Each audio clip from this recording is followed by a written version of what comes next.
আল্লাহ তাবারক ওয়া তাআলার কাছে ফিরে যা।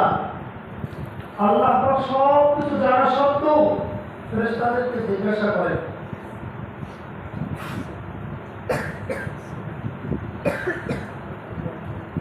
তোমরা কোথা থেকে আসছো? তোমরা অমুক জায়গায় কিছু তোমার বান্দা তারা তোমার এই সম্পর্কে আলোচনা করছে।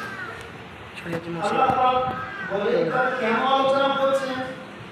যে তোমরা জাহান্নামের ভয়ে। আল্লাহ রাব্বুল আলামিন বলেন, জাহান্নাম কি তারা দেখেছে?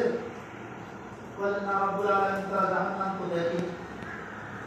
আল্লাহ পাক ফেরেশতাদেরকে সাক্ষী রেখে বলে, দুনিয়ায় যদি যারা জাহান্নাম